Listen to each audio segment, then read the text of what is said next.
Waktu itu di 20-30 jutaan, dan itu dari rumah saja. Saya masih numpang di rumah orang tua, celanaan pendek ya. Saya waktu itu masih ingat di pagi hari saya ke dapur ya, nemuin ibu saya gitu. Bu, ini loh, saya bisa dapat 26 juta bulan ini ya. Ibu saya kaget, loh kok bisa? Kamu padahal di rumah aja, celanaan pendek, kok bisa dapat seperti itu ya? Di tahun pertama ya, kita langsung nyewa kantor, punya karyawan 10 orang, dan di tahun pertama itu rugi 100 jutaan. Ya, itu pengalaman yang cukup pahit ya waktu itu ya. Dan akhirnya itu bisa berbalik, mulai menghasilkan omset di miliaran per bulan. Saya baru pelajari bahwa produk itu bagus kalau ada repeat ordernya. Jadi ketika orang beli yang pertama, mereka cocok, mereka pakai lagi. Contohnya skincare ya. Mereka sudah cocok pakai skincare ini bikin glowing, setiap bulan itu sudah seperti kebutuhan pokok mereka. Jadi kalau kita jualan bulan pertama ke 100 orang, ya 100 orang ini mungkin bulan ke depan yang beli lagi itu ada 50 orang. Kita nambah lagi customer 100 orang lagi, nambah lagi customer 100 orang. Yang repeat nambah lagi. Jadi ngegulung terus. Jadi benar-benar kita tahu produk apa yang marketnya besar dan juga margin kita lebar. Karena kalau kita jualan ya, tapi untungnya tipis, ya akhirnya perusahaan juga nggak bisa growth.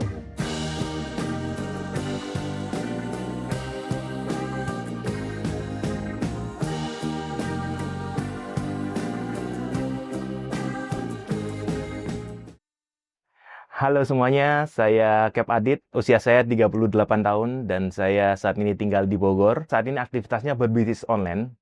Bisnis jualan online sejak tahun 2014 ya. Ya kurang lebih ini tahun ke-12 saya berbisnis online. Selain saya praktisi, saya juga aktif mengajar di dalam program Sekolah Seller. Yang dimana Sekolah Seller ini adalah kita memberikan edukasi bagaimana pebisnis online ataupun orang-orang yang baru memulai bisnis online itu mulai bisa jualannya di marketplace ya. Jualan larisnya lewat platform marketplace, khususnya Shopee dan juga di TikTok gitu. Sekolah Seller ini bergerak di program edukasi dan juga pendampingan bisnis online. Dan bagi mereka-mereka yang bingung memulainya dari mana, bingung cara yang benar ya, kita memberikan arahan ya, langkah yang harus dilakukan ini loh, first step-nya, second step, dan berikutnya. Hingga mereka itu tidak membuang waktu yang lama untuk memulai bisnis. Tahu caranya, tepat, dan nggak rugi gitu. Sebenarnya saya terlahir dari keluarga yang sangat akademis, sangat mementingkan pendidikan ya, pendidikan formal. Jadi orang tua saya itu seorang dokter dan menginginkan semua anaknya itu menjadi dokter semua ya. Kedua kakak saya itu dua-duanya dokter, berhasil menjadi dokter sesuai dengan impiannya orang tua saya ya. Tapi saya sendiri yang agak melenceng. Saya masuk ke dunia usaha, dunia bisnis ya. Karena itu awalnya di tengah-tengah ketika saya kuliah ya. Saya suka membaca buku-buku tentang entrepreneur, kewirausahaan ya. Kayaknya saya punya passion yang agak berbeda dari kakak-kakak saya yang lain ya. Nah, akhirnya saya waktu itu mengambil kuliahnya berbeda. Kalau kakak saya di kedokteran, saya di ekonomi akuntansi ya. Dari situlah, dari kuliah itu akhirnya saya mulai nyoba-nyoba berwirausaha, berbisnis, nyoba-nyoba seperti itu. Saya memulai bisnis online itu bermula dari sebuah kegagalan ya. Jadi ketika saya memulai bisnis, sejak kuliah bisnis apapun peluangnya saya ambil ya. Namanya aja anak muda ya. Waktu itu mulai dari multi level saya ikutin. MLM, saya jualan apapun, mulai dari jualan. Dulu waktu kuliah kan kita anak kuliah ada ini ya, ada kertas folio.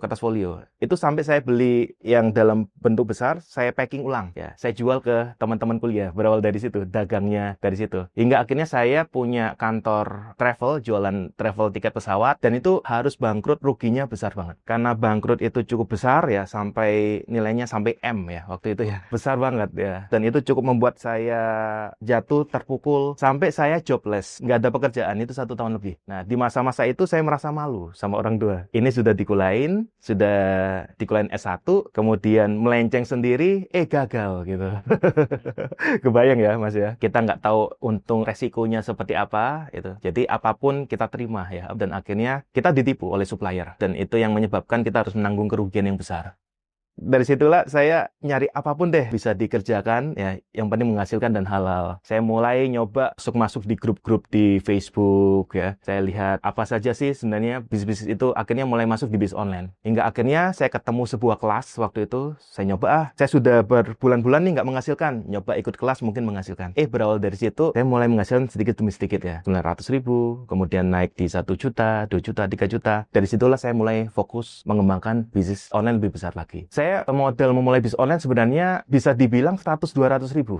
Saya dari yang minus, dari yang nggak punya apa-apa ya. Saya ada duit sekian, saya ikut kelas, saya coba jualan ala kadarnya, akhirnya bisa ngegulung. Dulu affiliate produk digital. Justru malah dulu personal branding saya naik ketika saya menjadi affiliate. Awal-awal dulu. Awal-awal saya bikin personal branding, sharing-sharing di Facebook ya. Akhirnya mulai naik dan sering jadi juara di kontes-kontes affiliate. Awalnya dari situ. Ketika saya memulai bisnis online di tahun 2014, 2015, waktu itu eranya sosial media. Di Facebook, Instagram, dan saya jualan affiliate itu dari Facebook. Itu lumayan bisa yang awalnya hasilkan dari jutaan, belasan juta, hingga bisa hasilkan puluhan juta per bulan. Waktu itu di 20-30 jutaan, dan itu dari rumah saja. Saya masih numpang di rumah orang tua, celanaan pendek ya. Saya waktu itu masih ingat di pagi hari saya ke dapur ya, nemuin ibu saya gitu. Bu, ini loh, saya bisa dapat 26 juta bulan ini ya. Ibu saya kaget, loh kok bisa? Kamu padahal di rumah aja, celanan pendek, kok bisa dapat seperti itu ya? Nah, ini bisnis online gitu.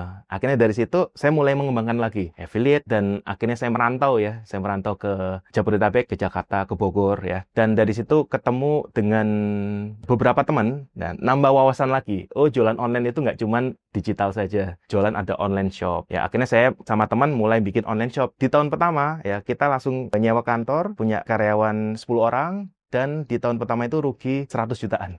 Ya, itu pengalaman yang cukup pahit ya waktu itu ya. Tapi saya tetap semangat ya untuk mengembangkan bisnis lebih besar lagi. Dan akhirnya itu bisa berbalik, menghasilkan jualannya bisa di 200 juta, 300 juta, awalnya mulai naik lagi. Dan kita ada momen waktu itu yang besar banget di bisnis produk beauty ya. Beauty dan herbal. Ya, ternyata saya baru pelajari bahwa produk itu bagus kalau ada repeat ordernya. Jadi ketika orang beli yang pertama, mereka cocok, mereka pakai lagi. Contohnya skincare ya. Mereka sudah cocok pakai skincare ini bikin glowing, setiap bulan itu sudah seperti kebutuhan pokok mereka. Jadi kalau kita jualannya bulan pertama ke 100 orang, ya 100 orang ini mungkin bulan ke depan yang beli lagi itu ada 50 orang. Kita nambah lagi customer 100 orang lagi. Nambah lagi customer 100 orang. Yang repeat nambah lagi. Jadi ngegulung terus. Begitu juga dengan di herbal. Nah, di saat itulah momentumnya saya berkolaborasi dengan teman-teman yang lainnya ya, mulai menghasilkan income omset di miliaran per bulan. Bahkan sampai waktu itu di salah satu produk beauty itu bisa sampai di belasan miliar dalam satu bulan. Lebih dari 100.000 pieces yang terjual waktu itu. Jadi setelah saya pelajari, itu pertemuan antara produk yang memang momentumnya lagi bagus, dan juga kita jualannya lewat mana, gitu, platform apa. Dan memang di bisnis online ini dari tahun ke tahun ini berkembang. Dulu eranya Facebook, eranya Instagram, sekarang eranya marketplace, gitu. Jadi Facebook dan sosmed itu sudah mulai menurun. Nah, kita harus adaptasi nih. Yang dulu misalnya kita ngiklannya di Facebook, pakai landing page, alurnya orang baca landing page, terus ke WhatsApp kita harus beli, ya. Sekarang harus berpindah. Kita harus bikin konten-konten di TikTok, ya. Harus optimasi Shopee ya, karena setiap tahun itu ada update-nya, ngikutin behavior marketnya. Dan ini 2 tahun terakhir ini kerasa banget sejak 2023 terutama ya. 2023 itu kalau dulu misalnya kita jualan itu tinggal posting di Instagram, di Facebook itu sudah menghasilkan, sekarang sudah nggak bisa. Harus dari sosmed ke marketplace dulu.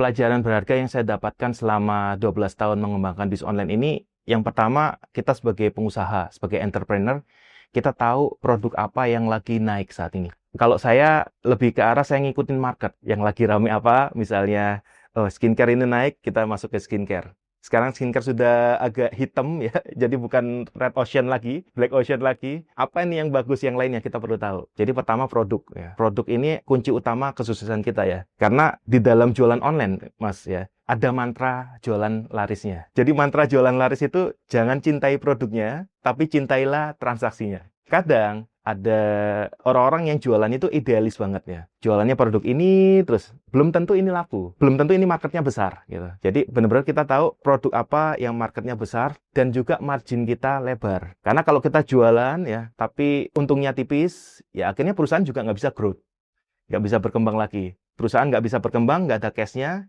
kita nggak bisa memberikan value kepada customer kita di situ. Jadi jangan cintai produknya, tapi cintailah transaksinya. Selain produk, ada juga yang kedua, Mas. Platform mana? Di mana marketnya? Di mana tempat kita jualan? Dan sebagai kita berbisnis online, kita perlu fleksibel. Bisnis online memang kita bisa jualannya ke seluruh Indonesia. Tapi kita harus tahu mana sih tempat yang lagi ramai saat ini. Katakanlah nggak usah deh kita milih-milih produk. Kita sudah punya produk sendiri. Misalnya, saya sudah berbisnis jualannya hijab misalnya, jualan gamis.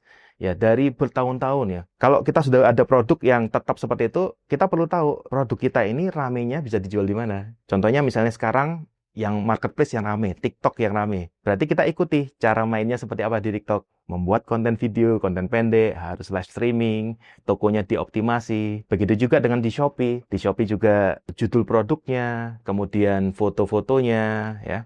Kalau kita ketinggalan, kita nggak ngikuti update ini, akhirnya apa? Jualan kita stagnan dengan cara-cara yang lama, gitu. Yang dimana market ini sudah berpindah, behavior-nya, perilakunya. Produk dan platform, tempat di mana kita jualan. Dua itu sih yang paling utama menurut saya. Kalau kita masih belum berhasil, kita lihat kita jualannya produk apa, gitu. Dan juga kita jualannya di mana. Produk yang berpotensi laris ya di marketplace, di Shopee, khususnya Shopee dan TikTok ya, itu produk-produk yang fast moving. Yang marketnya besar itu seperti fashion, ya, hijab instan, pasmina, gamis, dress, pakaian, ya, kemudian beauty, ya, skincare, body lotion, hair care, kemudian produk kesehatan, ya, herbal, dan juga makanan, camilan, ya. Ini produk yang laris, ya. Marketnya besar. Ada beberapa produk di antara ini itu repeat ordernya tinggi banget. Seperti herbal, misalnya ada orang punya keluhan sakit asam lambung misalnya. Dia menggunakan herbal itu cocok. Akhirnya apa? Besok beli lagi. Atau setidaknya kalau nggak rutin, suatu saat dia ada kambuh lagi, dia cari herbal itu. Skincare apalagi ya. Daripada nanti nggak pakai setiap hari, nanti kusam ya. Akhirnya setiap bulan mereka pasti beli skincare itu.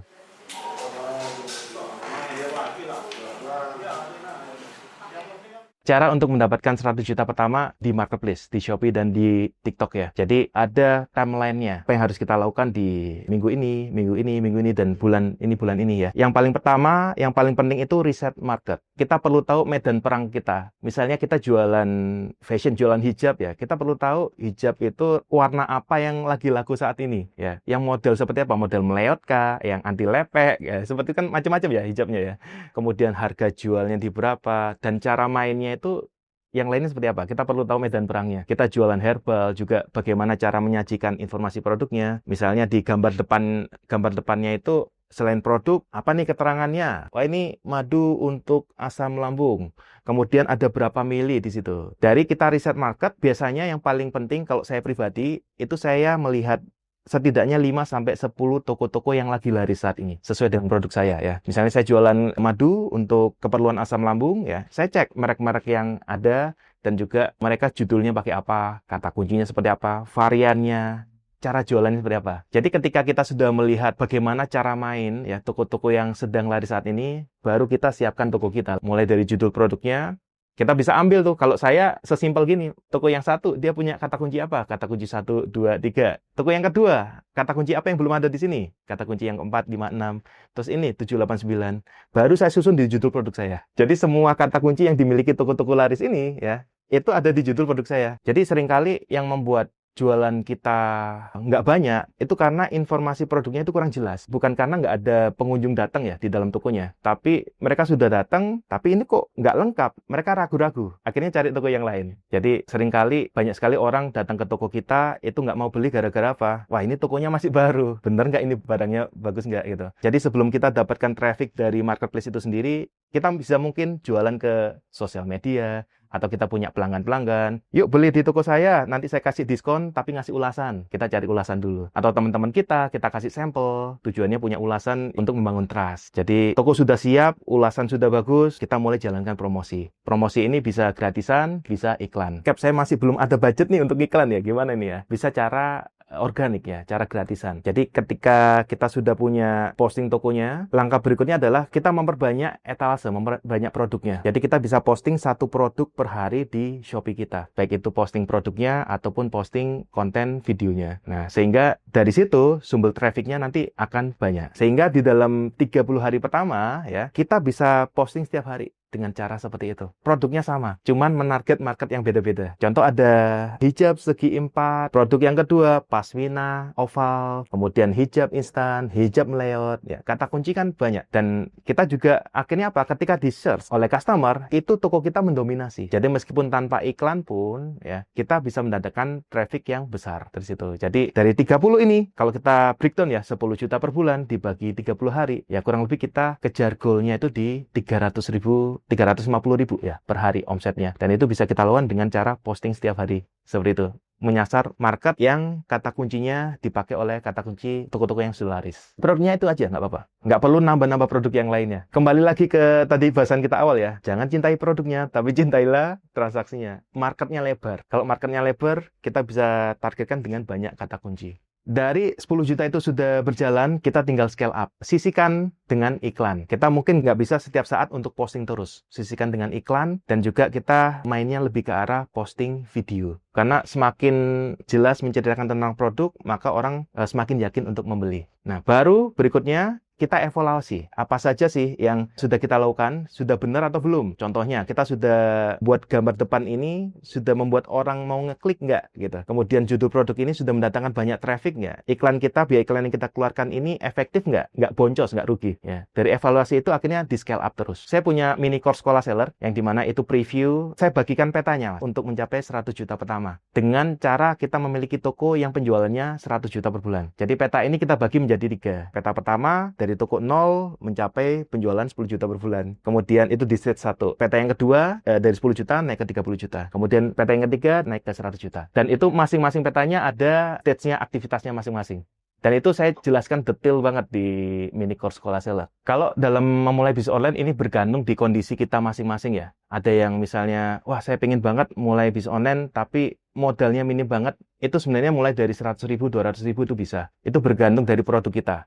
Jadi yang membuat member itu berhasil sebenarnya yang pertama itu kemauan mereka untuk membuka diri, mau belajar. Ketika mereka membuka diri, akhirnya informasi yang apapun itu masuk. Dari mau belajar itu akhirnya mau mempraktekannya. Konsisten prakteknya. Ketika bingung, langsung bertanya, berkonsultasi. Akhirnya kita nggak tersesat. Jalannya benar. Jalannya sesuai dengan pengalamannya si mentor. Nah, yang dilakukan member saya juga jalannya sesuai dengan pengalaman saya. Bahkan banyak sekali yang mereka hasilnya lebih besar dari apa yang sudah saya bangun. Di Sekolah Seller ini kita total member di mini course kita kurang lebih di 8.000 orang. Ya, baik itu kita ketemunya itu lewat online ataupun lewat offline. Jadi Sekolah Seller ini kita mulai startnya itu di awal 2025 ya. Berawal dari edukasi online, banyak yang pengen belajar langsung ya. Akhirnya kita roadshow di beberapa kota, membuat seminar-seminar mini course Sekolah Seller. Ya, dari situ lebih dari 8.000 orang yang belajar di Sekolah Seller. Saya yang pertama kali ngajar di bisnis online tahun 2018. Kalau dulu ngajarnya masih jualan di sosmed, jualan di Facebook Ads ya. Kalau di total dari dulu sampai sekarang ya, mungkin sekitar lebih dari 24.000 member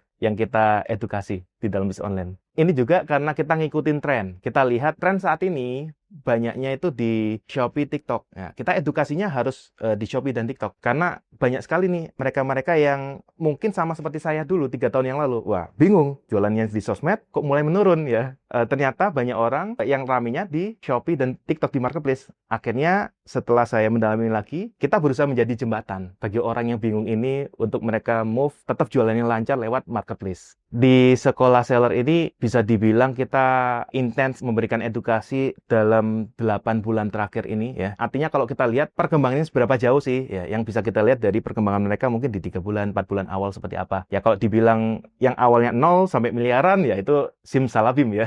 Karena bisnis butuh proses ya. Ada nih salah satu member saya itu dia jualan hijab di Tasikmalaya.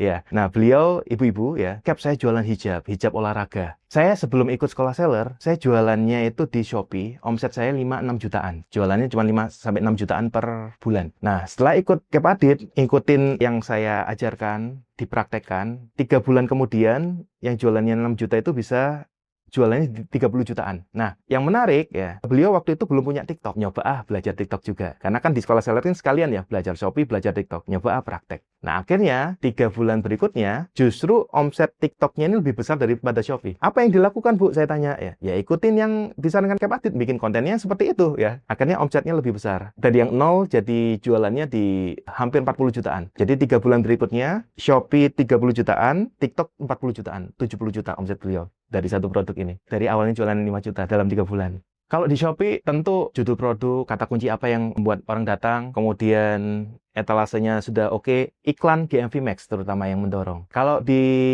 TikTok, dari kontennya itu, saya ajarkan riset kontennya itu, jangan bikin konten itu konten ngasal gitu. Lihat aja, ini yang ada icon keranjangnya, konten-konten keranjang kuning ini yang interaksinya banyak ya, itu penjualannya pasti banyak ya. Tinggal ikuti itu aja polanya. Nggak harus pakai model yang estetik, tapi misalnya banyak juga kan Mas di TikTok itu yang konten kita hanya di seret, itu penjualannya bagus. Yang penting fokus aja, perbanyak video-video yang polanya sudah sukses, Bu. Akhirnya langsung naik beliau. Dan ada juga gini, Mas.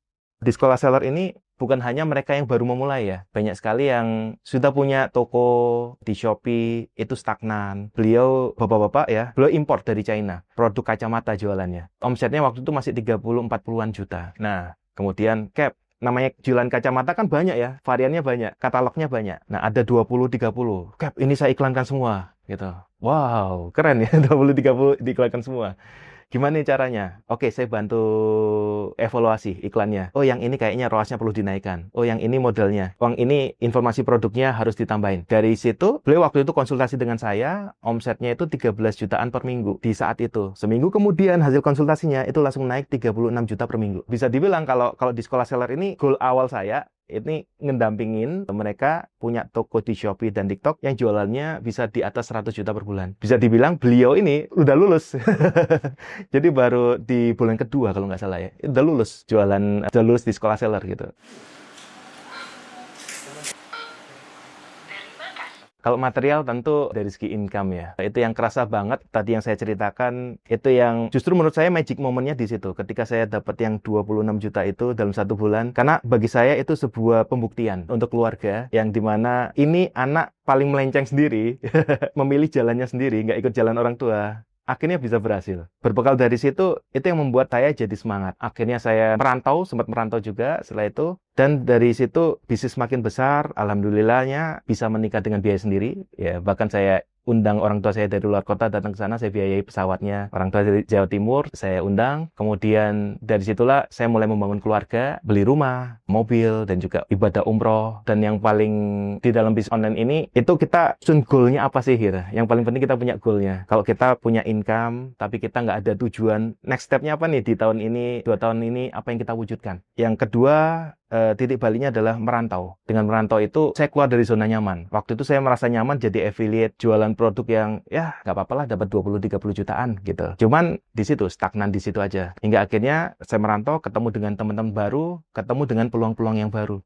Bahkan bisa berkolaborasi juga sekarang dengan beberapa artis juga ya. Itu ada salah satunya Mbak Oki Setiana Dewi, ataupun ada juga artis-artis yang lainnya. Jadi kita bisa mengembangkan bisnis lebih besar lagi di situ. Jadi dari merantau itu mentalnya jadi terasa. Yang biasanya di rumah aja, ini jadi mental di suasana yang baru. Dan akhirnya juga punya tim yang baru, tim yang lebih banyak lagi. Dan teman-teman partner-partner yang lebih luas lagi. Produk-produknya juga makin beragam berawal dari situ. Tantangan terberat bagi mereka yang ketika memulai bisnis online itu adalah mereka tidak tahu caranya. Jadi ketika tidak tahu caranya, harus melakukan apa. Akhirnya apa yang dilakukan itu muter-muter di situ juga. Akhirnya apa? Membuat nggak semangat ya. Akhirnya stagnan. Nah, seringkali seperti itu. Jadi kalau kita misalnya bisnis kita masih belum berkembang, belum bisa jualan online, kita butuh skill. Kita butuh update skill, terus belajar, bergaul di dalam komunitas. Ini penting. Karena kadang kalau kita ngerasa, kok jualan saya susah ya. Begitu kita ketemu dengan teman-teman yang ada di komunitas jualannya sama, selain dapat inspirasi, kita juga dapat cara kadang-kadang.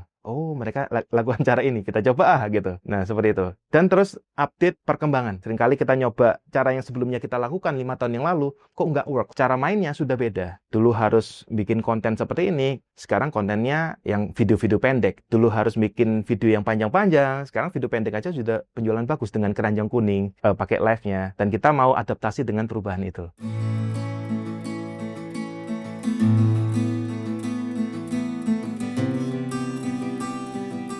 Ini yang menjadikan semangat saya untuk mengajar ya, teman-teman yang khususnya baru memulai bisnis online. Saya lebih suka mengajar teman-teman yang baru memulai bisnis online, karena saya bisa melihat sebuah perubahannya. Dari yang awalnya mungkin jualannya nggak rutin, akhirnya bisa mulai. Atau nggak tahu cara jualan, akhirnya bisa menghasilkan. Dari nothing to something. Nah, itu membuat semangat saya jadi semangat untuk mengedukasi ya. Banyak sekali ya, sejak saya mengajar dari 2018, mereka bilang, Alhamdulillah Cap, akhirnya saya bisa renovasi rumah. Alhamdulillah Cap, saya melunasi hutang-hutang saya. Alhamdulillah Cap, saya bisa mengajak orang tua saya umroh. Hal-hal seperti itu yang mungkin nggak bisa dinilai secara materi, yang membuat semangat saya untuk terus mengedukasi. Saya ingin ya membantu mereka-mereka yang baru memulai ini nggak tersesat. Caranya yang benar seperti apa, dan yang sebelumnya nggak semangat menjadi semangat. Sehingga goal besarnya ya, mungkin mimpi besarnya ya, saya juga turut membantu memajukan perekonomian Indonesia melalui UKM-UKM ini yang bisa berjualan dengan benar. Teman-teman semuanya, berbisnis online di tahun 2026 ini berbeda dengan di tahun 2022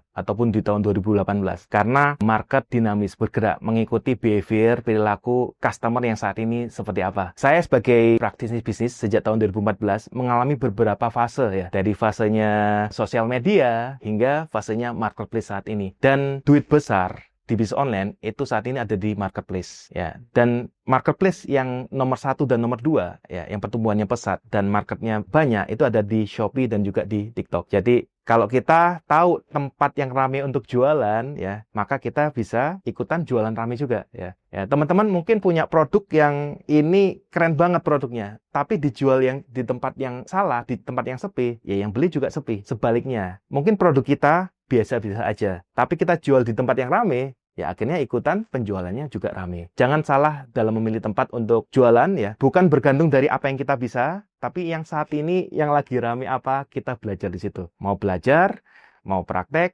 mau beradaptasi, ya maka kita bisa bangkit lagi, bisa jualannya laris manis, dan bisa minimal jualannya di ratusan juta per bulan. Dan ini saya sharingkan ya langkah-langkah detailnya bagaimana sih memulai bisnis online di Shopee dan di TikTok yang jualannya bisa ratusan juta per bulan ya. Mulai dari peta yang pertama, dari toko 0 ke 10 juta, dari 10 juta naik ke 30 juta, 30 juta naik ke 100 juta. Itu saya bahas tuntas di mini course Sekolah Seller. Ya nanti bisa cek ya linknya di dalam deskripsi di video ini. Itu ya. Jadi sampai ketemu nanti di kelas, yuk kita belajar bareng, yuk kita open mind.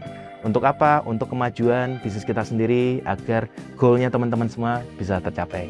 Terima kasih. Saya Cap Adit, founder dari Sekolah Seller. Ini naik kelas versi saya, temukan naik kelas versi kamu. Salam Zuber.